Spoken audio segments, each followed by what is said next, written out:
La prise de parole, c'est comme un tango. Pascal, peux-tu nous dire qui tu es, mais en 30 secondes? Oui, je peux. Tu peux le faire? Et c'est parti. Moi, je crée l'événement dans vos événements. Donc, imagine que tu dois organiser un séminaire pour ton entreprise. Alors, soit pour l'équipe de 15 personnes, ou soit pour les 2500 personnes de ton entreprise. Et tout le monde se dit, ça va être un moment un petit peu ennuyeux, un petit peu rébarbatif. Eh bien, moi, je suis là pour rendre cet événement mémorable avec une masterclass ou une conférence sur la communication.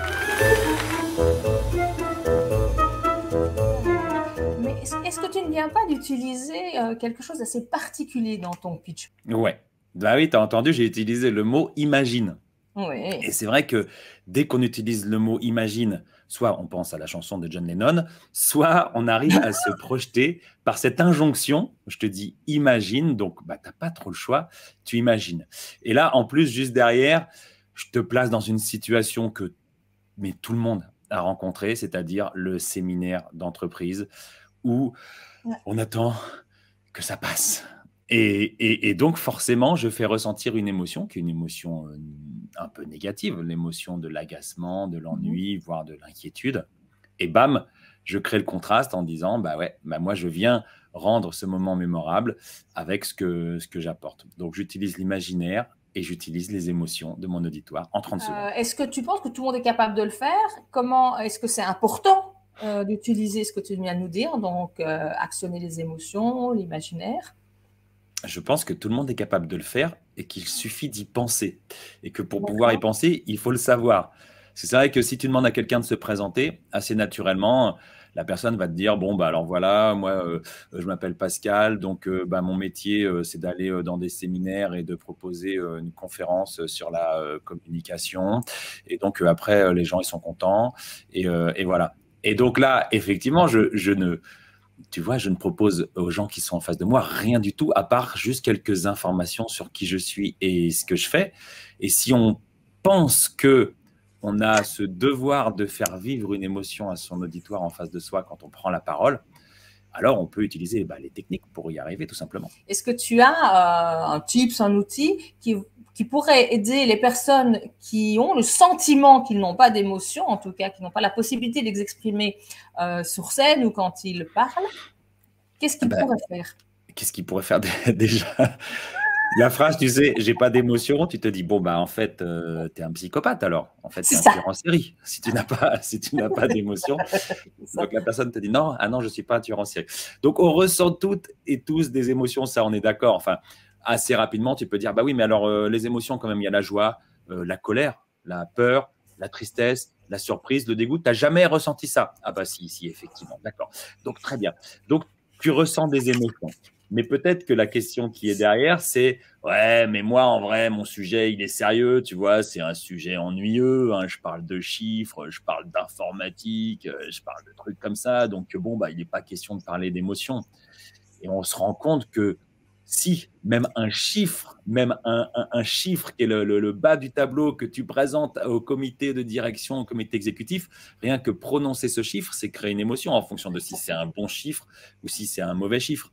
Donc, reconnaître qu'il y a beaucoup plus d'émotionnel dans toutes nos prises de parole, c'est déjà un premier pas. Et puis après, se rendre compte que effectivement, si je donne un chiffre, bah ouais, je prodigue une émotion. Mais même si je raconte un truc qui s'est passé, si je dis ah bah imaginons que je sois, je sais pas, contrôleur de gestion, et puis je dis devant un comité de direction, je dis bon, bah là, effectivement, il faut se rendre compte que sur le budget de Q3, on peut rencontrer quelques soucis, notamment en raison des coûts qui ont été super. Et bien là, on a l'impression qu'on donne une information. Mais rien qu'en le disant de cette manière-là, bon, bah là, il y a les signes de l'inquiétude, les petites rides qui sont là. Donc déjà, je vis une émotion et donc je transmets cette émotion. Et si on analyse, on se rend compte que, mais si en fait, on est tout le temps en train de vivre des émotions et donc de transmettre des émotions et donc de faire vivre des émotions aux autres. Il faut le reconnaître, quoi. Il faut l'admettre. C'est ça. Et puis, je pense aussi que beaucoup pensent qu'une émotion doit être exacerbée, doit être forte, alors qu'on peut, chacun a son niveau d'émotion. non? Il y a des... Alors, on peut rentrer, tu sais, dans les stéréotypes. On va dire que des gens, que par exemple, les Suédois vont moins exprimer leurs émotions que les Italiens. C'est ça. Que les Belges, hein. Donc, qui sont des peuples très exubérants, hein, on est d'accord.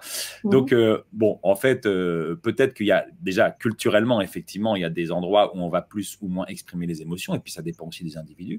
Il y a des individus qui vont avoir tendance à exprimer assez peu leurs émotions, d'autres qui vont les exprimer de manière très forte. Mais tout le monde exprime des émotions à un moment donné. Et c'est intéressant aussi de voir comment, par exemple, si on parle des comédiens et des comédiennes au cinéma et des comédiens ou des comédiennes au théâtre, ils vont exprimer les émotions de manière différente, de manière plus large, de manière plus ouverte au théâtre et de manière plus subtile, de manière plus légère au cinéma. Donc, ouais, il y a 1001 façons, en fait, beaucoup plus que 1001 façons d'exprimer ses émotions. Merci. Il y a quelque chose qui me vient comme ça à propos d'émotions. Est-ce que toi, tu as déjà vécu quelque chose de gênant, d'embarrassant quand tu as été sur scène? Et si tu l'as vécu, mais comment tu as réussi à ce que ça ne devienne plus embarrassant, mais peut-être une force ou un sketch? De gênant ou d'embarrassant, alors il est arrivé plusieurs fois, tu sais, de faire des prises de parole à des gens qui ne sont pas prêts à accueillir cette prise de parole parce que parfois ils sont en train de manger, machin, tout ça. Mais moi, je vais te parler d'une expérience qui est presque traumatisante, entre guillemets. Ah ouais. Ça se passe en début 2011 et je postule pour participer à une émission de télévision qui est présentée par Laurent Ruquier et qui s'appelle On ne demande qu'à en rire. C'est une émission qui passait à cette époque-là, d'où ont surgi tout un tas d'humoristes, Jérémy Ferrari, Arnaud de Samer, Constance, Nicole Ferroni, voilà, des tas de gens comme ça, toute une génération d'humoristes. Et moi, je postule en disant, je veux, en tant qu'imitateur, participer à cette émission. Et donc, j'écrivais tout le temps à une nana dont l'email était donné à la fin de chaque émission en disant, je participe à cette émission. Donc, au bout d'un moment, on m'appelle en me disant « Ok, tu participes à l'émission. » « Yes, ça va être quand? La semaine prochaine? Dans 3 semaines? » « Demain. » « Ok, demain. » Donc là, je contacte 2 copains avec qui j'ai l'habitude d'écrire. On écrit un truc pour le lendemain. Je fais l'émission du lendemain. J'enregistre le lendemain. Ça se passe bien. J'ai, je ne sais plus, 12 et demi de moyenne, ce qui est suffisant pour faire l'émission d'après. Je suis content. Laurent Ruquier me dit « Ah, bah, c'est la meilleure imitation de Fabrice Lucchini que j'ai jamais vue. » Bon, super, ok, donc je suis super content. Deuxième émission 2 semaines plus tard, parce que quand tu as réussi à passer une émission, tu peux en faire une deuxième, etc. Peut-être 2 ou 3 semaines plus tard. Et là, ok, j'ai le thème. Et je retravaille avec mes 2 copains pour pondre un texte super et tout. On a un truc dont on est assez satisfait. Voilà. J'y vais. Et on est plusieurs humoristes. Je me rappelle, j'avais avec moi Arnaud de Samer, j'avais un duo d'humoristes qui s'appelait les Lascarguet. Bref, on était là comme ça. Et il y a Laurent Ruquier qui monte nous voir 10 minutes avant l'enregistrement et qui nous dit je vous préviens, le public d'aujourd'hui, il n'est pas très réactif. Hein, il va falloir les secouer un peu. Hein. Ah oui, et puis j'ai dit aussi au jury d'être un petit peu plus dur parce qu'ils sont un peu mous. Donc j'ai demandé à Virginie Lemoine, notamment, de vous saquer un petit peu plus. Voilà. Et il se casse, le mec. Donc ça nous met une pression de dingue. Je passe en premier, je commence mon sketch. Je vois Virginie Lemoine en face de moi qui me regarde l'air un peu contrit et bam, elle appuie sur le buzzer. Et en fait, le truc, c'est que si tu avais 3 buzzers, tu étais éliminé, quoi, un truc comme ça. Elle appuie sur le buzzer, boum, ça fait... Tu sais, c'est mis en scène, hein, donc tu as un gros truc rouge, et puis tu as le buzzer. Je continue. Après, il y a je ne sais plus qui, Jean Benguigui, Éric Métayer, Philippe Gilda, je crois, qui mettent les buzzers aussi, éliminés en 1 minute. Super dur. Et là, dans ma tête, je me dis, ouais, en fait, Virginie Lemoine, elle a appuyé parce que forcément, Laurent Ruquier lui a dit qu'il fallait qu'elle appuie. Les autres, ils ont suivi et tout. Enfin bon, dans ma tête, je me fais tout un film. Et je me dis, bah voilà, cette émission, elle va être regardée par 1 million de gens. Je pense que les audiences à l'époque, c'était 1 million de gens. C'était pas en direct, tu vois, c'était en différé. Et donc, c'est un peu l'humiliation publique. Hein. J'ai regardé l'émission 2-3 semaines plus tard parce que bon, bah, fallait quand même regarder, quoi. Et je t'avoue qu'en regardant l'émission, je me suis dit, mais est-ce que j'étais à ma place? Est-ce que j'étais au bon endroit? Est-ce que cette émission, elle était faite pour moi? Est-ce qu'elle était faite pour des imitateurs déjà? Et puis, est-ce qu'elle était faite pour moi? Et je me suis rendu compte, on en revient à la question du style, que finalement, j'ai voulu me fondre dans un format qui n'était pas le mien. J'ai voulu venir dans cette émission et faire un truc, mais ce n'était pas mon format. Il fallait que Et ça fait depuis que j'ai 5 ans que je me dis, mais qu'est-ce que je fais de ces imitations? Et je cherche et je cherche et je cherche. Et aujourd'hui, j'ai trouvé ce que je fais de ces imitations. Je vais dans les entreprises pour faire des conférences sur la communication et sur le passage à l'action. Mais il y a une dizaine d'années, là, j'étais encore en train de chercher. Et ouais, donc c'était vraiment pas facile. J'ai mis un peu de temps à m'en remettre.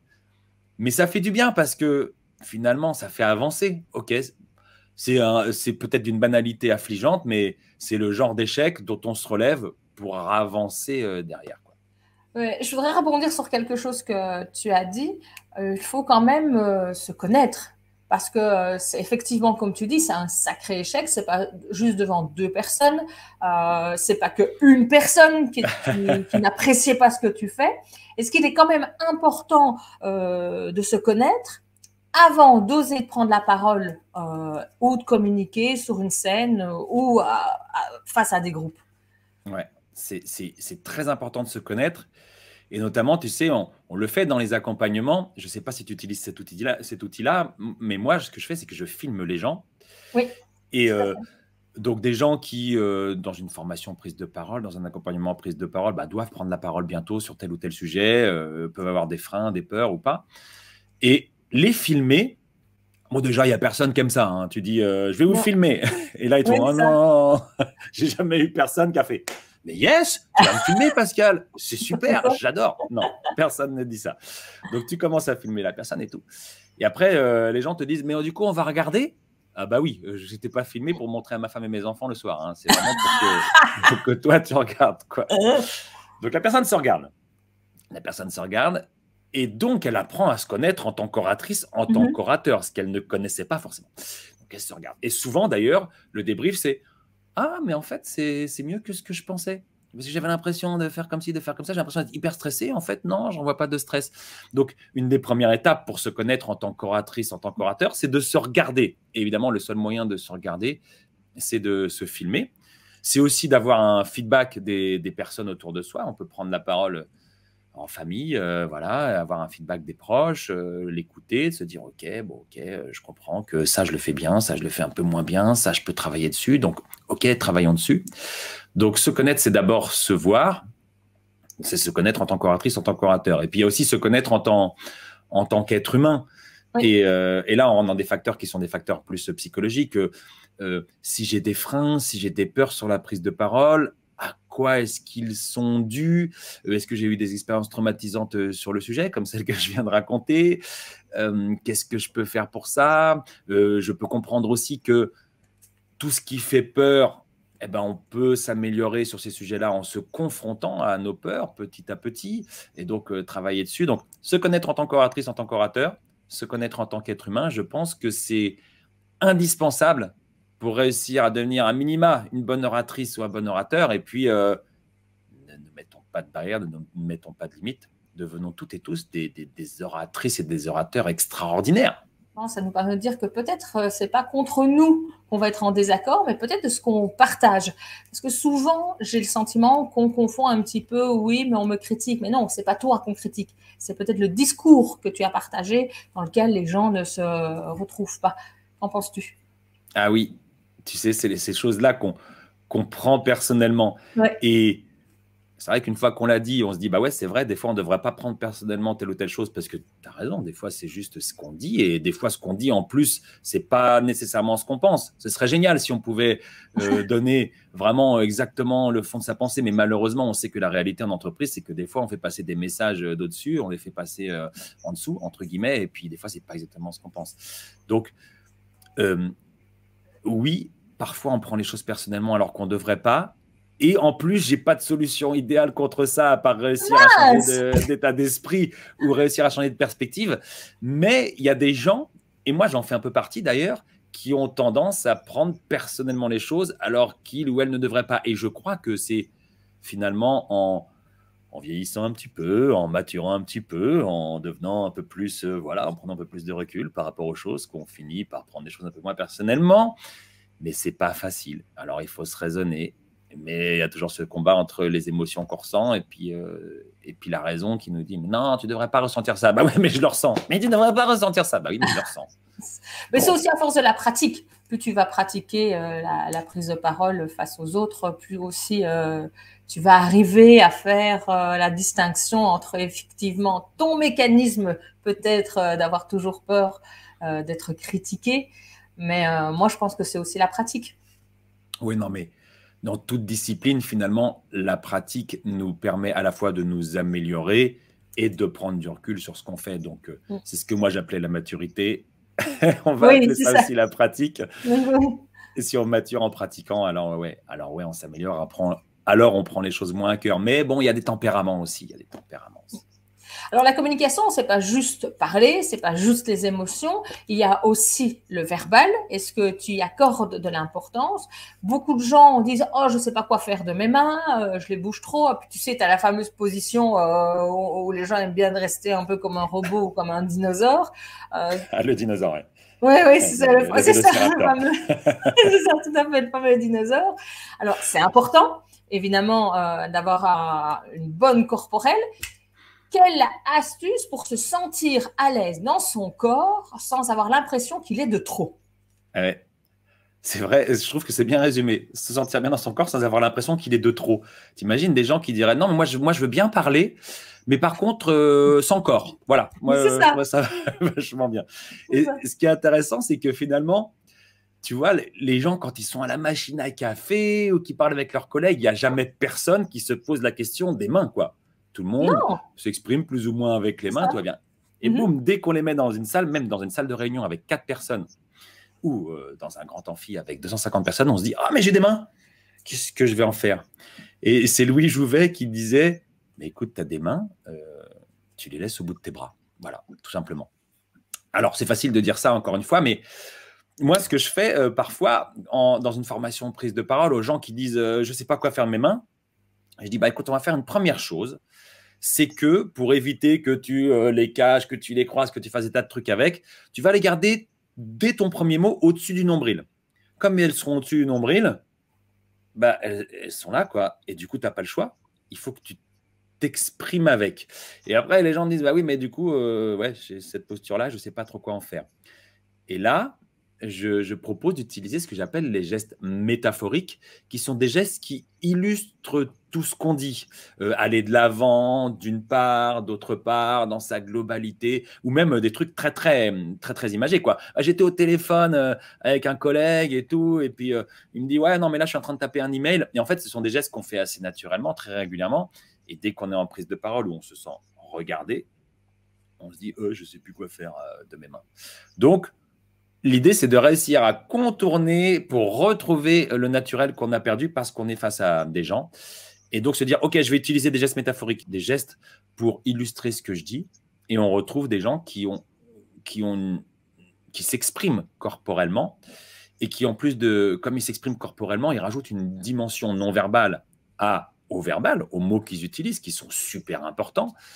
Et cette dimension non verbale, elle est hyper puissante parce que elle donne encore plus de relief à ce qu'on est venu dire, comme la dimension paraverbale, c'est-à-dire la manière dont on dit les choses en termes de voix, en termes de rythme, en termes de rupture, et tout ça, donne du relief finalement à nos mots. Et souvent, les gens qui ont aussi des problèmes, tu sais, donc comme on disait tout à l'heure, à rester un peu figés, ils ont aussi une tendance à aller de gauche à droite, à faire des petits pas comme si, et ils aiment beaucoup dire aussi, oui, mais j'ai beaucoup d'énergie, j'aime pas rester sur place. Okay. C'est vrai. Oui, tu sais, c'est les gens qui dansent un peu sur place. Là. Moi, j'appelle ça la danse des années 80 parce que bon, ça ne parle pas à tout le monde. C'est au fur et à mesure des années. Les gens disent, enfin, les années 80, moi, j'étais pas né. Ah oui, parce que maintenant, les gens qui sont nés après les années 80 sont carrément hyper adultes, quoi. Et donc, la danse des années 80, c'est bon, bah, on dansait un peu n'importe comment. Et on dansait d'un pied sur l'autre, comme ça. Ou les gens qui font carrément l'essuie-glace. Ça, on a tous vu ça. Les profs, ils font ça. Ils vont d'un côté. Tuc, tuc, tuc, tuc, tuc, tuc, tuc, tuc. Ah, flûte, il y a un mur. Je fais demi-tour. Oui, c'est ça. Ah, flûte, il y a un mur. Je fais demi-tour, etc.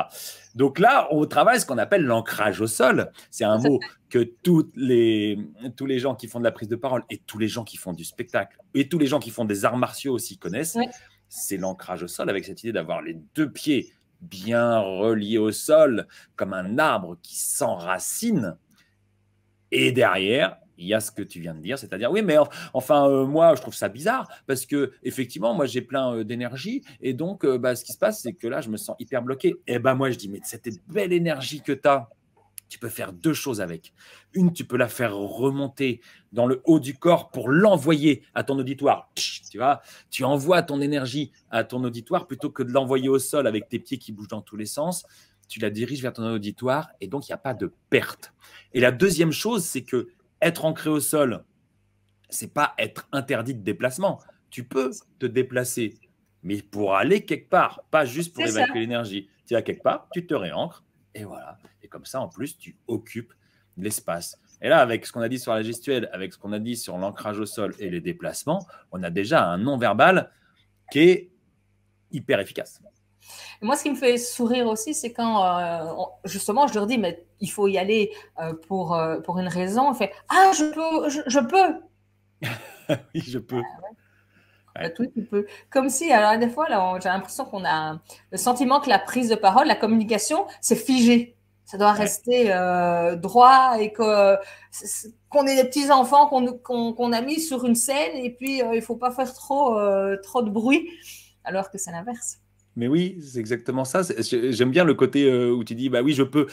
Bah oui, en fait, on leur donne l'autorisation parce que, et là, je mets 100% avec toi au niveau de l'enfant, parce qu'on a appris à prendre la parole comment quand on était gamin, et heureusement, ça change un petit peu, mais quand on était gamin, on a appris à prendre la parole devant une classe en faisant « Le bonheur est dans le pré, cours-y vite, le bonheur est dans le pré, cours-y vite, il va filer si tu veux. » Ah voilà, alors du coup, là, on récite un poème qui est un très joli poème, mais qu'on récite en regardant le sol et en se balançant d'un pied sur l'autre. Et puis plus tard, c'est donc Louis XVI, il a été guillotiné le 21 janvier 1793. Et donc après, il n'était plus roi puisqu'il était mort. Et puis voilà. Et on a appris à prendre la parole comment? En récitant devant une classe de la manière la plus gênée possible. Et puis, on avait une bonne note quand on donnait tous les mots de sa récitation ou quand on donnait toutes les informations de sa leçon d'histoire. Et rien à voir avec la performance orale. Donc, on a appris, c'est ça, on a appris à prendre la parole de manière hyper figée, hyper empruntée, sans prendre conscience qu'on a un corps, qu'on a une voix. On avait pris conscience juste du fait qu'on a des mots. Et c'est là où devient toute la complexité d'arriver à comment trouver son style quand on nous a surtout demandé d'être figé et de regarder le sol comme tu viens alors de nous le partager. Alors comment arriver avec toutes ces choses qu'on a dans la tête à trouver son style? Est-ce que c'est possible? Ben oui, c'est possible. Heureusement que c'est possible. D'ailleurs, on en connaît tous et toutes des oratrices, des orateurs où on se dit « Ah ouais, cette personne a du style. Cette personne a un style. Cette personne est reconnaissable entre toutes. » Et on se dit « C'est naturel, quoi. » Et il y a vraiment deux éléments. Il y a un naturel et oui, il y a un travail. Parce que c'est vrai que si on prend la parole en public et puis qu'on nous dit sois naturel, ça va passer. Oui, c'est ça. On est vachement embêté parce qu'on se retrouve dans une situation qui n'est pas naturelle. On se retrouve face à des gens, et que ce soit une salle de réunion avec 5 personnes ou alors 250 personnes, on se retrouve face à des gens à devoir exprimer des idées sans être tant que ça dans l'échange. Donc, c'est une situation pas naturelle dans laquelle on ne peut pas juste être naturel parce que ça ne marche pas puisqu'on est emprunté. Donc, le travail consiste à se dire, OK, comment je vais trouver la version de moi-même qui va être la plus efficace dans cette situation particulière, qui est la situation de prise de parole en public. Et il y a une phrase de la chanteuse Chris de Christine and the Queens. Alors maintenant, il faut dire il. Il y a une phrase qu'il dit, mais qu'elle disait à l'époque, c'est quand moi je monte sur scène, c'est moi, mais c'est la version de moi que je choisis.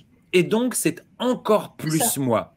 Et ça résonne aussi avec une phrase de Jean-Louis Aubert, chanteur de téléphone, qui disait moi, mon rituel le plus important avant de monter sur scène, c'est le maquillage. Parce que quand je mets du maquillage, je m'éloigne un peu de moi. Et en m'éloignant un peu de moi, je me rapproche de mon public. J'ai trouvé ces deux phrases vachement fortes, vachement utiles, parce que ce sont des artistes, donc ce sont des chanteurs, des chanteuses. Ce n'est pas exactement la même chose que quelqu'un qui prend la parole en public, mais il y a des liens, et notamment cette question de tiens, je vais être moi mais je vais être la version de moi, je vais m'éloigner un peu de moi pour être la version de moi qui sera la plus impactante dans ce moment de la prise de parole. Et notamment, par exemple, tu sais, les gens qui vont avoir tendance à être un petit peu monocorde, un peu monotone, qui vont prendre la parole de cette manière-ci, ils ne peuvent pas être juste eux, parce que s'ils sont juste eux, au bout d'1 minute, tout le monde décroche et puis personne n'écoute. D'ailleurs, là, on vient de perdre 800 auditeurs d'un coup, tu vois. Donc, on doit les faire travailler dans le sens de, bah, ok, bon, c'est toi, on va garder ce côté que tu as, qui est un côté rigoureux, sérieux, parce que c'est ton style.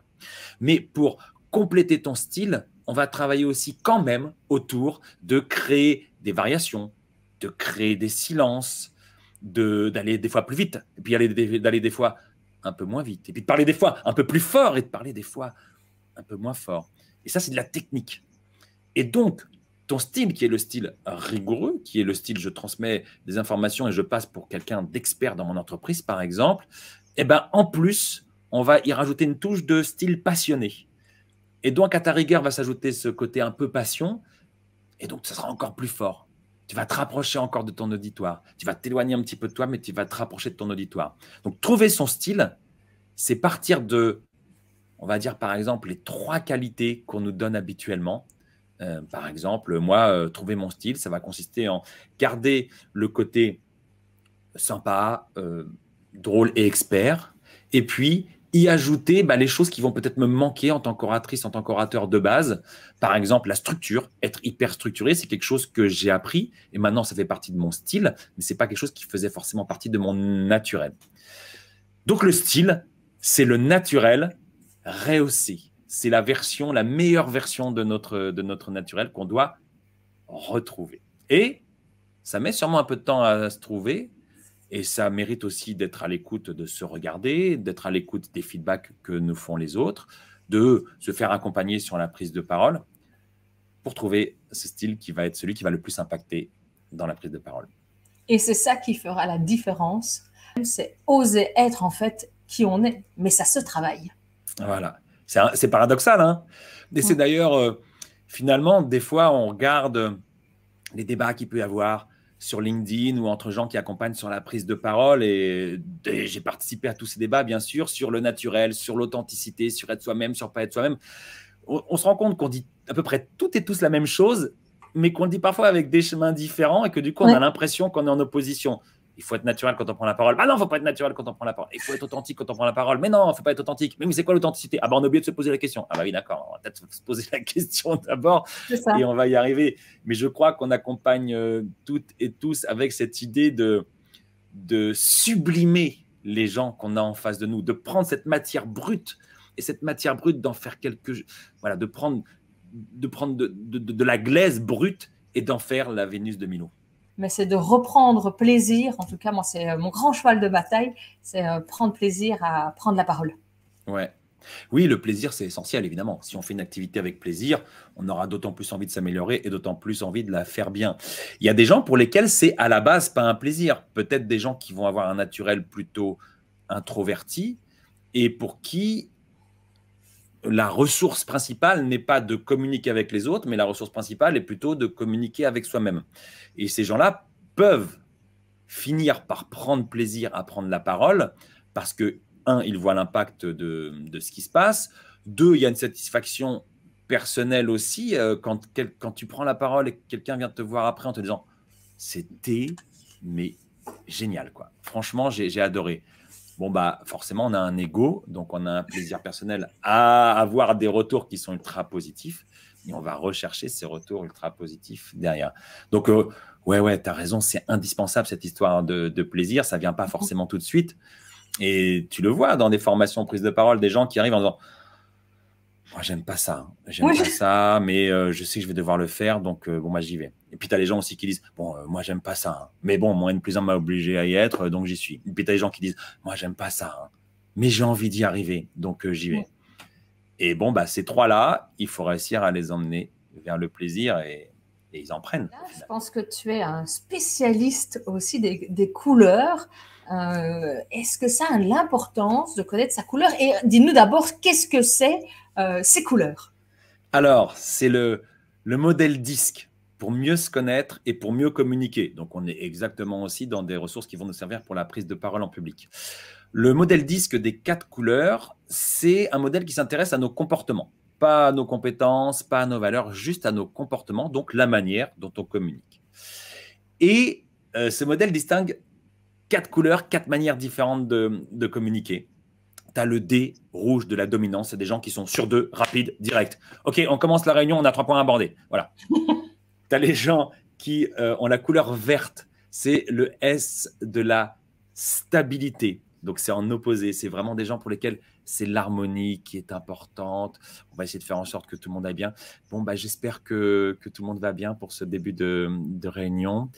On va faire une petite méditation pour commencer. Je caricature exprès pour qu'on comprenne bien le truc. Merci. Tu as le I de l'influence, c'est la couleur jaune. C'est les gens qui sont hyper lumineux, hyper créatifs, hyper théâtraux. Bonjour à toutes et à tous. Écoutez, je suis super content de voir vos petites bouilles comme ça de bon matin. Ça va être vachement sympa. Et puis, tu as le C de la conformité, c'est la couleur bleue. Ce sont des gens qui s'attachent plutôt au process, aux détails, qui sont très analytiques, donc qui ne vont pas beaucoup exprimer dans le non-verbal, qui vont dire nous allons aborder bonjour à toutes et à tous, nous allons aborder cette réunion en 17 points. Donc, nous allons commencer avec le point numéro 1 qui est les demandes de congé. On va faire voilà, tu vois. Bon, alors évidemment, là, comme ça ressemble à une grosse caricature, mais ce modèle nous dit qu'on a les 4 comportements en nous, le D de la dominance, le I de l'influence, le S de la stabilité, le C de la conformité, rouge, jaune, vert, bleu. On a ces 4 comportements en nous à des niveaux différents. Donc, on a des comportements qui nous sont plus naturels, auxquels on accède le plus facilement. On a ces 4 comportements en nous. Et effectivement, et là, normalement, les gens qui nous écoutent se sont déjà identifiés en disant oui, ok, moi je vois, je suis plus là et là, je suis plus là et là, je suis plus là et là. Donc, se connaître, c'est se dire, je comprends donc quelles sont mes forces, mais je comprends aussi quelles peuvent être mes faiblesses. Si par exemple, comme moi, je suis sur mes couleurs dominantes sont le jaune et le vert, ça veut dire que je suis orienté relation, ça veut dire que parfois je vais plutôt être très agissant, parfois je vais plutôt être adaptant et plutôt calme. Et je sais que ce qui risque de me manquer, c'est l'orientation tâche, de savoir planifier, gérer les tâches, donner les tâches. Et donc, ça peut aussi être, dans ma communication, ça peut aussi créer ça. Ça peut créer un discours qui n'est pas assez structuré ou un discours qui n'est pas assez synthétique. Donc, je sais que je vais travailler là-dessus. Donc, je me connais mieux. Et comme je me connais mieux, je peux renforcer mes qualités. Sur scène, je suis reconnu comme étant quelqu'un de drôle, qui crée vachement bien le contact, donc qui crée bien la connexion, qui crée bien la passion. Et je vais pouvoir travailler sur ma synthèse, sur ma rigueur, pour pouvoir être encore meilleur en tant qu'oratrice, en tant qu'orateur. Donc cet outil, il est fabuleux dans toutes les situations de communication, que ce soit au travail, que ce soit à la maison, que ce soit avec les amis, les collègues, la famille. Mais on peut l'adapter à la prise de parole en public en se disant je vais travailler sur la synthèse comme le rouge, je vais travailler sur la passion comme le jaune, je vais travailler sur la connexion comme le vert et je vais travailler sur la rigueur comme le bleu pour être encore meilleur en tant qu'oratrice, en tant qu'orateur. Très intéressant et c'est vrai que ça permet effectivement de connaître, et j'aime bien ta vision, de pas seulement connaître qui on est, si on est jaune, si on est vert, mais c'est de se dire ok, ça il me manque, donc je peux l'ajouter en fonction de qui je suis. Alors, Pascal, j'ai un petit jeu pour toi. Ok. Est-ce que tu es prêt à jouer? Je suis prêt à jouer, j'adore jouer.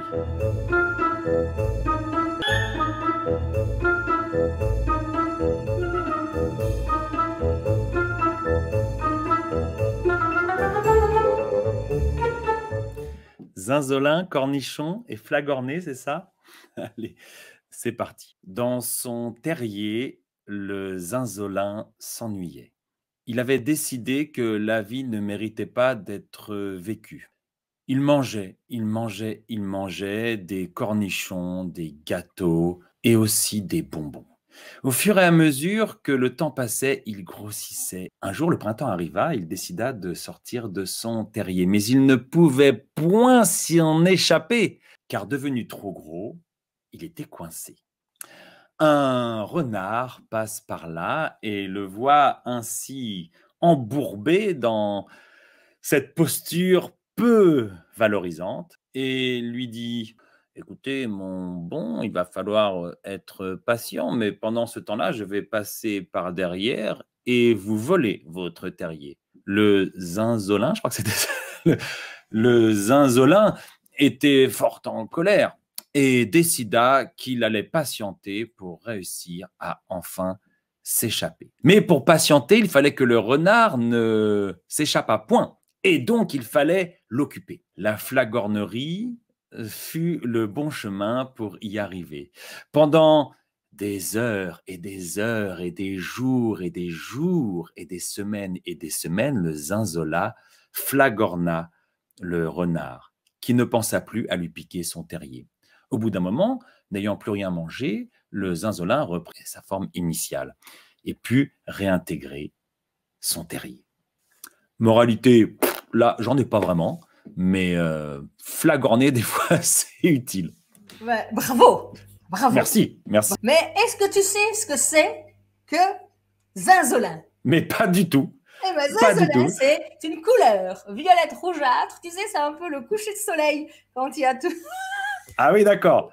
Donc là, je l'ai employé de manière totalement inappropriée, ce qui prouve totalement que cet exercice n'était pas du tout préparé. Donc ça, c'est quand même un bon point.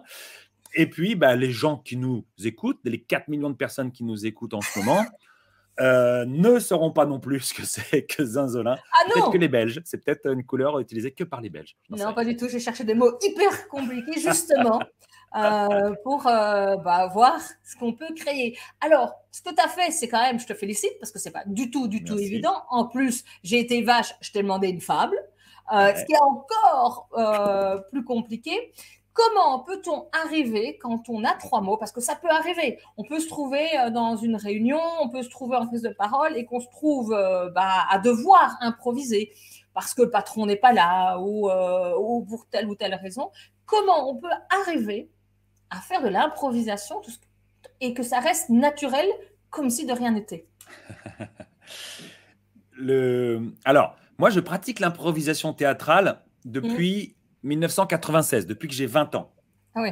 Donc, effectivement, je sais très bien m'appuyer sur les techniques pour réussir à raconter n'importe quelle histoire en utilisant n'importe quel style. Le style à la manière des fables de La Fontaine est un style souvent employé en improvisation théâtrale. Pour autant, il n'y a pas besoin d'avoir, du coup, 1996, ça fait 27 ans, il n'y a pas besoin d'avoir 27 ans de pratique pour y arriver. Et notamment, je le fais dans mes accompagnements en prise de parole où je fais un exercice qui est vachement sympa, où je donne un mot qui n'existe pas et la personne doit raconter, expliquer ce que c'est que ce mot, mais vraiment dans la posture d'expert. Qu'est-ce qu'une schlabatule? Une schlabatule, c'est un ustensile qu'on utilise régulièrement, c'est pour creuser des trous et pour planter des fleurs, mais pas n'importe quelle fleur, c'est les fleurs qui s'appellent les schlabattes, etc. Bon, voilà l'idée. Et donc, les gens, si je leur racontais qu'ils allaient faire ça le premier jour, à la première heure, ils diraient « T'es fou, je pars », mais ils y arrivent. Tout à fait. Ils y arrivent pourquoi? Parce qu'il y a des petits exercices de préparation. Premier exercice de préparation, c'est un exercice d'association de mots. Tu sais, on dit un mot, chacun notre tour, ce mot doit être en association d'idées avec le mot précédent. Et typiquement, c'est un exercice qui permet de poser son cerveau, de le mettre de côté, et puis de se dire « Ok, la première idée est la bonne, le premier mot qui me vient est le bon. » Et je me fais confiance et je ne me censure pas et je ne me juge pas, je prends le premier mot. Quand on tourne comme ça sur cette association de mots, les gens y arrivent tous. Donc ça, c'est la première chose, c'est travailler par association de mots, association d'idées, sans se juger, sans se dire non, cette idée-là n'est pas bonne, cette idée-là n'est pas bonne, cette idée-là n'est pas bonne, c'est prendre un premier fil et le tirer. Et la deuxième chose, c'est la posture d'avoir l'air sûr de soi, même quand on est déstabilisé. Et souvent, évidemment, quand dans une réunion, on nous dit bon, tiens, tu peux nous parler de ce sujet-là, alors que tu n'as pas prévu, tu es déstabilisé. Et là, pour avoir l'air sûr de soi, il y a 2-3 trucs sur lesquels s'appuyer. Souvent, c'est un peu personnel, mais il y a quand même 2-3 trucs. C'est on en a parlé, c'est l'ancrage au sol. Si on n'a pas cet ancrage au sol, on a l'air déstabilisé. Et si on met cet ancrage au sol, notre corps se conditionne à renvoyer une image de confiance en soi. Et 2, c'est la voix. Parce que souvent, quand on est déstabilisé, on a la voix qui commence à se cacher, qui commence à se... oui, en fait, oui, si je vais vous parler de... Et on est perdu. Alors que si on se dit, comme je sens que je vais être déstabilisé, eh bien, je vais pousser ma voix. Et comme je vais pousser ma voix, je vais envoyer une image de confiance en moi. C'est automatique. Je vais la placer mieux, je vais l'envoyer plus loin. Et je vais être vigilant à ne pas parler trop vite. Et bien là, je renverrai une image de confiance en moi, alors même que je suis déstabilisé. Ancrage au sol, envoyer sa voix loin et veiller à ralentir Ça va être les 3 éléments pour envoyer une image de confiance en soi. Et puis voilà, travailler par association de mots, association d'idées, notamment décaler les questions. Si on nous dit, écoute Pascal, il faut absolument que tu nous parles de ces résultats catastrophiques qu'on a eus en Q1. Oh waouh.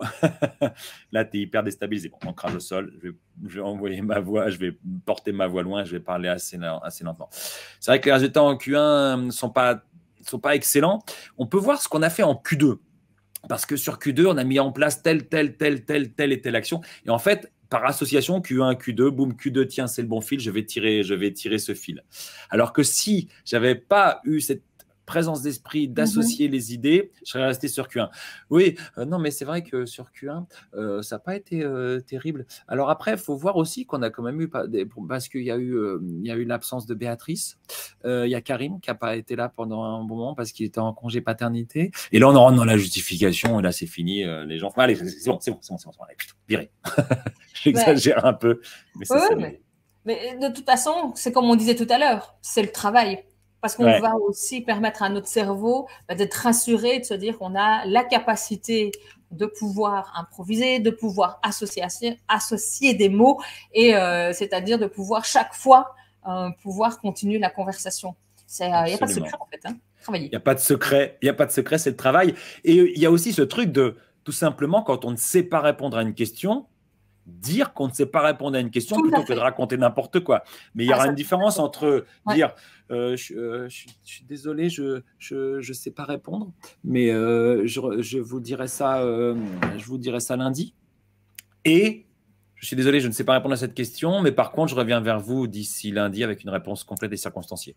Et là, le texte est quasiment le même, mais le premier, on se dit, il ne maîtrise rien, il est nul.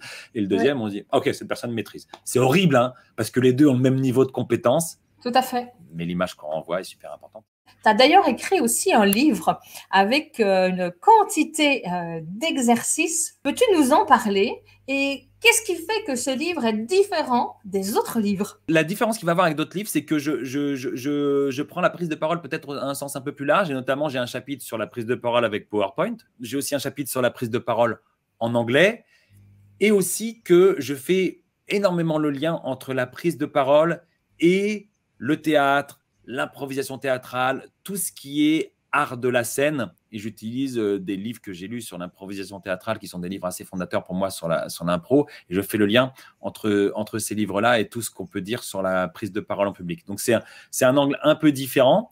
L'enjeu, c'est quand même de réussir en entreprise ou en tant qu'indépendant ou quand on doit pitcher à avoir une prise de parole impactante. Donc, tout ça, c'est le théâtre, l'improvisation théâtrale, appliqué à la prise de parole. Non, je pense que tout le monde devrait l'avoir, hein, tous ceux qui font de la prise de parole, pour éviter donc les catastrophes en PowerPoint, parce que j'avoue que des fois, moi, j'ai les yeux qui saignent quand je vois des PowerPoint où j'ai envie de dire, mais pourquoi tu es sur scène? Laisse-moi lire mon PowerPoint et je pense qu'on ira plus vite. Donc, le PowerPoint est important, donc le visuel est important. Ben, qu'est-ce que tu auras envie de nous partager pour que les gens ne fassent plus des PowerPoint monstrueux? Ouais, ce qui est incroyable, c'est que le PowerPoint est un vrai tulacom. Ce que j'appelle des tulacom, tu sais, c'est ces petits trucs qui vraiment tuent notre communication avec notre auditoire. Il est très souvent un vrai tulacom et que finalement, peu de gens se disent, tiens, on va traiter cette question du PowerPoint. Parce que depuis une vingtaine d'années, c'est tellement devenu quelque chose d'obligatoire, quelque chose qui n'est même plus une question, quelque chose dont on ne peut pas se passer, que plus personne se pose cette question. Bah, c'est même plus, tu vas faire une présentation, c'est « Ah bah tiens, vendredi, on a une réunion avec le contrôle de gestion, tu nous fais un PowerPoint ». C'est même pas, tu vas prendre la parole en public et éventuellement tu peux y ajouter un support visuel de type PowerPoint en faisant en sorte qu'il n'y ait pas trop de listes à plus, c'est pas trop long texte, c'est pas de schéma incompréhensible et pas de graphique hyper chargé. Non, c'est trop long à dire, donc on dit tu me feras un PowerPoint pour la réunion de vendredi. Donc, posons-nous la question de pourquoi est-ce qu'on fait les PowerPoint comme ça?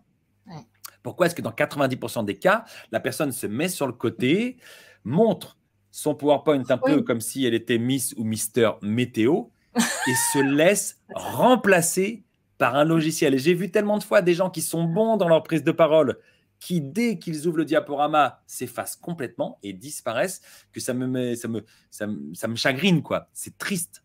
Donc, le PowerPoint, ça peut être quelque chose d'utile si on décide non pas de l'utiliser comme un prompteur ou comme un document qui fait double emploi, mais si on décide de l'utiliser comme des visuels qui vont rajouter une nouvelle dimension à notre prise de parole en proposant des photos, des dessins, des graphiques plutôt simples, des schémas plutôt simples, des symboles, des assemblages de tout ça, du texte, oui, mais du texte très court, sous forme de message avec des éléments visuellement mis en valeur par de la couleur, un changement de police ou une différence de taille, et qu'on décide d'avoir des moments où il y a une diapo et d'autres moments où il n'y a pas de diapo, là oui, ça a du sens.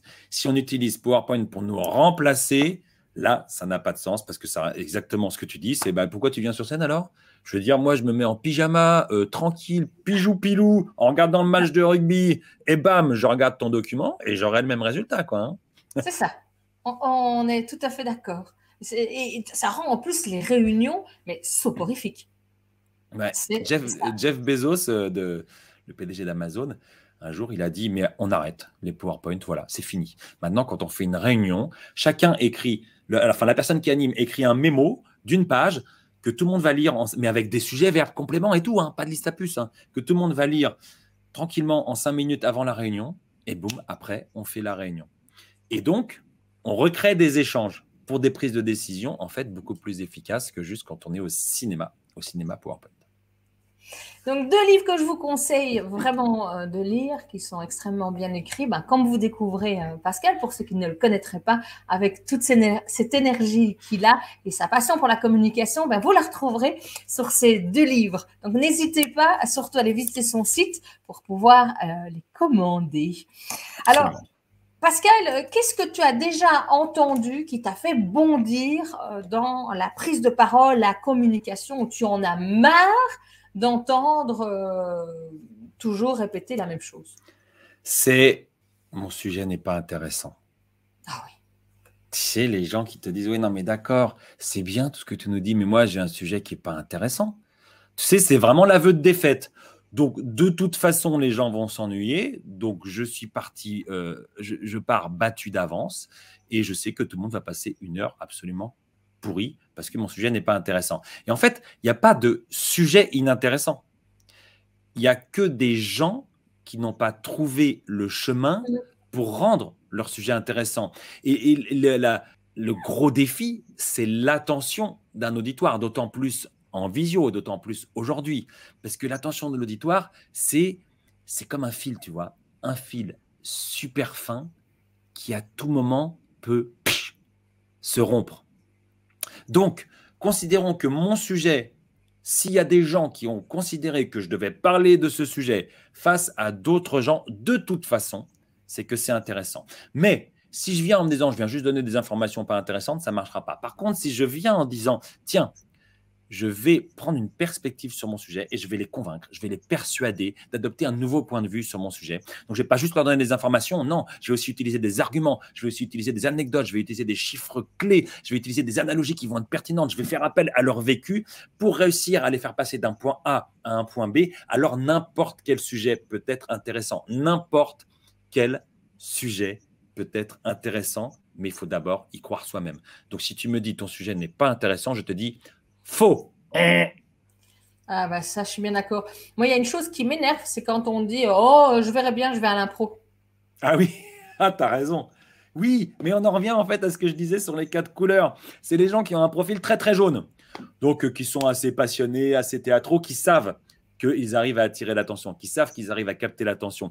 Donc, tu as raison, ils disent, ouais, j'y vais au talent, j'y vais à l'impro. Bien sûr, mais attends, c'est bon, je le connais, mon sujet. Et donc, ceux-là, ils commencent comme ça. Bon, alors, j'espère que vous allez bien, c'est cool. Donc, on va aborder 3 points. Non, 2 points. Non, 3 points. 3 points, parce que j'avais oublié qu'il fallait parler de… Alors, on va commencer par quoi? Vous voulez commencer par quoi? Ouais, on va commencer par le dossier sur les trottinettes. Alors, le dossier sur les trottinettes, alors attendez, il faut que je… Bougez pas, il faut que je… Et là, à l'impro au talent, ok mec, tu as de l'impro, tu as du talent, c'est super, mais sauf que ça passe pas. Et ça explose souvent le temps. Ouais. Est-ce qu'il y a des légendes urbaines qui t'hérissent le poil? Moi, perso, c'est celle de cette légende qui dit que le pourcentage de gens préfèrent mourir que d'aller sur scène. On est quand même bien d'accord que c'est absolument faux. Hein? Est-ce que tu en as une qui t'irrite le poil? Ben moi, ce qui me hérisse le poil, c'est quand les gens ressortent les fameux chiffres d'Albert Mehrabian, qui dit que la communication, tu sais, la communication, en fait, c'est 55% de non-verbal, je ne sais plus combien, 38%, je crois, de paraverbal, et seulement 7% de verbal. Donc, en fait, voilà, les mots ne sont pas importants. Et là, ça me hérisse le poil parce que le pauvre Albert Mehrabian, lui-même dit, mais arrêtez, s'il vous plaît, arrêtez d'utiliser ces chiffres, parce qu'ils ont été faits, dans un contexte pas hyper rigoureux scientifiquement, avec seulement quelques personnes, pas comme ça devrait être fait avec 200 sujets, machin, nanana. Ça, c'est la première chose. Et deux, ils n'ont été faits que dans le cadre de ces moments où on dit j'aime ou j'aime pas. Par exemple, si je te dis, j'aime le chocolat, bah là, ok, mon corps, ma voix et mes mots expriment la même chose, et donc, mais si je te dis, j'aime le chocolat. Bon, bah là, on sent que j'aime pas tant que ça le chocolat parce que mon corps et ma voix disent complètement le contraire alors que mes mots disent j'aime le chocolat. Donc là, oui, ok, là, ça marche. Mais dans une situation où on vient dire, où on vient informer, où on vient donner des chiffres, on vient argumenter, où on vient raconter des choses, bah, évidemment que les mots sont beaucoup plus importants. Et donc, alors, je le vois de plus en plus débunker, cette histoire de Albert Mehrabian, et les gens commencent à vraiment prendre conscience que c'est du bullshit si ce n'est pas mis en perspective. Mais malheureusement, il y a encore des consultants qui en parlent beaucoup. Donc, ouais, poil super hérissé. Là, j'ai les poils qui explosent de pull. C'est vrai qu'on la voit très souvent. Les gens sont passionnés de faire des vidéos là-dessus et ont un sentiment d'expertise intergalactique, je dirais même. Intergalactique, carrément, quoi. Oui. Alors, Pascal, je suppose que tu as un exercice, je suppose, c'est peut-être pas le terme exact, est-ce que tu as un exercice phare qui puisse aider ceux qui ont envie de se mettre dans la communication? Mais avant, j'ai un jingle, hein. C'est très important.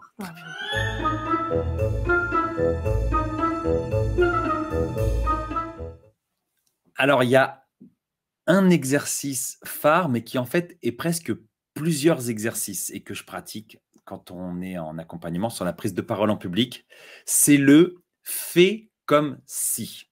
C'est-à-dire que, par exemple, si j'ai quelqu'un, on va l'appeler Bertrand.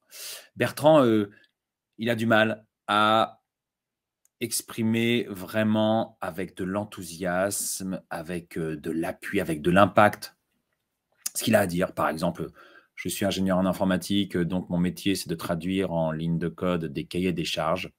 Je lui dis, Bertrand, fais comme si tu étais, et là c'est spécifique à Bertrand, parce que c'est son problème à lui, de monotonie, de monocordie, fais comme si tu étais un prédicateur à l'américaine.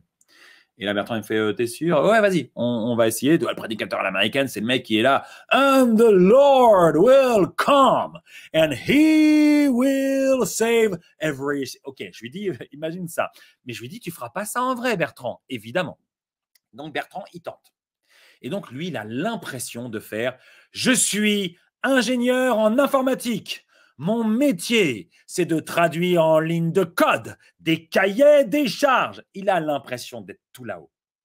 Mais comme il part de là, eh bien, en fait, il arrive exactement là. Et ce que nous, on observe en tant qu'auditoire, c'est « Je suis ingénieur en informatique.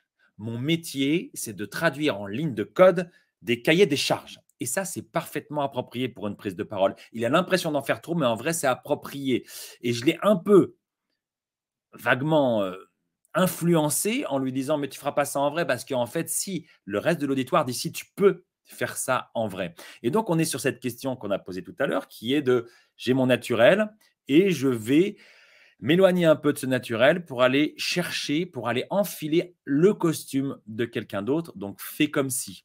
Il y a fais comme si tu étais un prédicateur à l'américaine pour les gens qui vont être un peu monocordes. Je vais dire fais comme si tu faisais 4 mètres de haut, 887 kilos et 10 mètres de large pour les gens qui n'occupent pas vraiment l'espace. Il y a fais comme si tu étais un coach de football ou un coach de rugby ou Aimé Jacquet, muscle ton jeu, Robert, muscle ton jeu, pour les gens qui ont du mal à connecter vraiment avec leur auditoire, qui sont un peu en arrière, qui prennent de la distance, qui mettent une vitre entre eux et l'auditoire. Je leur dis, fais comme si tu étais un coach de rugby ou de football. Je vais dire, fais comme si tu étais Fabrice Lucchini qui surarticule, pour les gens qui vont vraiment laisser passer leurs mots comme ça et puis qui ne vont pas les articuler et puis qui vont faire comme si ce n'était pas important. Je leur dis, surarticule comme Fabrice Lucchini. Je ne leur demande pas d'imiter. Je leur demande de faire comme si. Et quand ils font comme si, ils vont ressentir, s'attribuer à eux-mêmes les qualités du coach de rugby, les qualités du prédicateur à l'américaine ou les qualités d'articulation de Fabrice Lucchini ou les qualités de la personne qui fait 4 mètres de haut. Et donc, ils vont explorer et agrandir leur spectre d'oratrice ou d'orateur. Ça veut dire qu'ils pourront aller chercher cette énergie-là, c'est une nouvelle énergie qu'ils ne connaissaient pas, qu'ils vont pouvoir expérimenter et ils sont rassurés par ce que leur dit l'auditoire en face, qui est non, c'est très bien, c'est très approprié et ta parole est beaucoup plus impactante, elle est beaucoup plus intéressante. Donc, c'est l'exercice du fait comme si.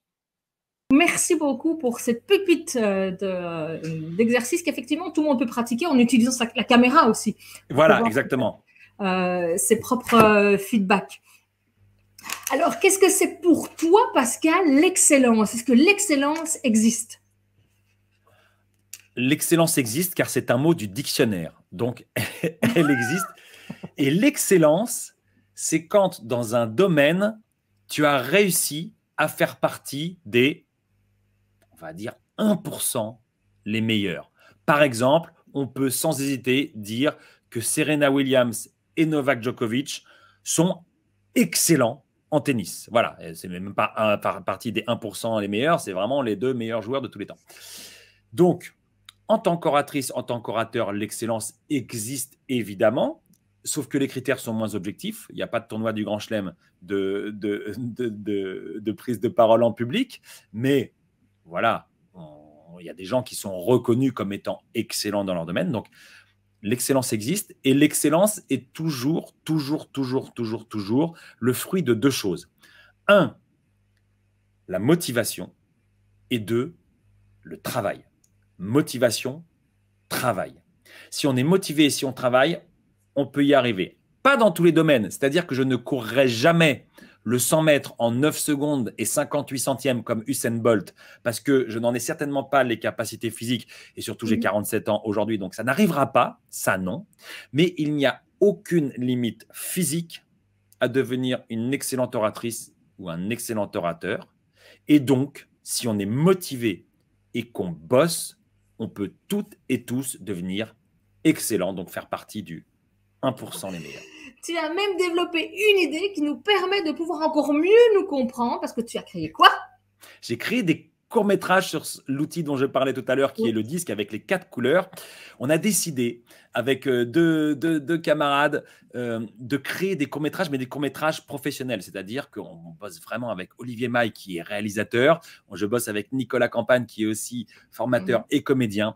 Et on développe des courts-métrages autour du disque pour comprendre de la manière ludique, mais ultra professionnel, ultra chiadé, les 4 comportements du disque. Donc, on en a sorti un avec une bande de 4 bandits, mais un peu bracassés, chacun avec son style de couleur, qui s'appelle Le Casse.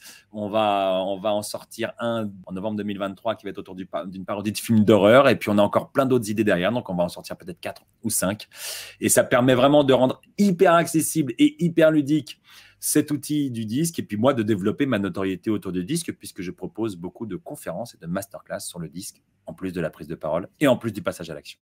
C'est presque fini, mais j'ai voulu quand même vérifier si tout ce que tu nous racontais n'était pas du pipeau. Évidemment, c'est bien facile de faire voilà, le disque, c'est les petits exercices. Tout ça. Ah, donc, je me dis, est-ce que ce n'est pas fake? Est-ce que Pascal Aumont n'est pas fake? Un total imposteur. En fait, voilà. C'est une IA. Je n'existe pas. C'est une intelligence artificielle. Non, il faut se méfier. Hein. Et donc, nous allons voir si tout ce que tu dis est vrai. Son humour et puis la présence qu'il dégage, que c'est quelqu'un de solaire. C'est un jaune. Avec un peu de rouge quand même parce c'est un meneur. Non, j'aime bien les gens dynamiques. Je crois qu'il a une façon de faire passer un message qu'après on est plus attentionné sur certains types de personnes. Pascal, il faut absolument que tu poursuives dans cette veine. Tu dégages quand même quelque chose qui fait que ça marque. J'ai beaucoup de mes confrères qui ont fait cet atelier que tu as animé et on est tous à employer le mot. Ah, c'est un bleu, je ne peux pas lui parler, de toute façon laisse tomber, il a que les chiffres en tête. Nous on est rouge et jaune, donc ça ne le fera pas. C'est quelque chose qui marque, donc ne change rien. Avec beaucoup d'humour comme tu le sais le faire et des petits sketchs qui vont avec, c'est parfait. Ne rien changer, Pascal. Mais quelle surprise! Écoute, excellent. Tu n'es donc pas une intelligence artificielle. Je ne suis pas une intelligence artificielle, je suis secoué, remué de tous ces jolis mots. Oui, je ne suis pas une intelligence artificielle. Eh ben, écoute, je suis super touché par le témoignage de Katia. Donc, j'étais intervenu, en fait, c'était pour la FNAIM Anjou-Maine, elle est présidente de la FNAIM. Et donc, on avait fait effectivement une conférence sur le disque qui avait vraiment bien marqué les esprits.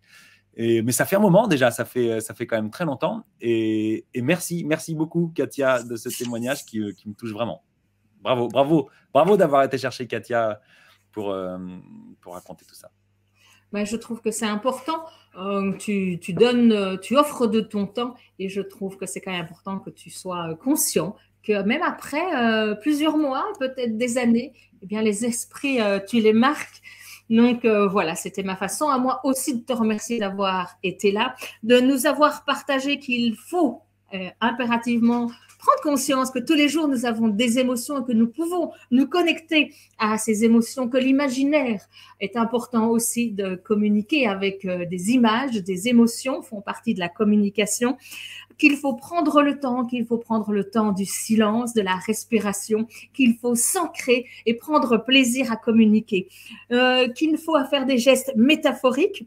Soyons la vision que nous souhaitons être et choisissons la meilleure vision pour la prise de parole, la communication pour nos réunions et partons surtout de nos 3 qualités pour trouver notre excellence dans la communication. Ne nous jugeons pas trop fort, laissons les autres faire, soyons humbles, gentils avec nous car nous avons tous quelque chose à dire.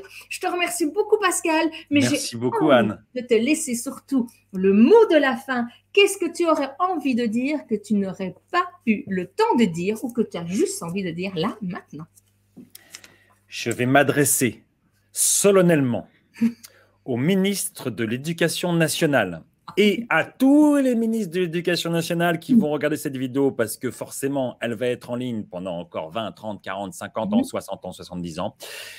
Cher ministre de l'Éducation nationale, il est important que les enfants, dès le plus jeune âge, travaillent autour de cette compétence qui est la prise de parole en public, l'expression orale. Ça a changé depuis l'époque où le ministre de l'Éducation nationale, c'était quelqu'un que j'ai oublié, ça devait être genre François Bayrou, quoi, quand j'étais gamin.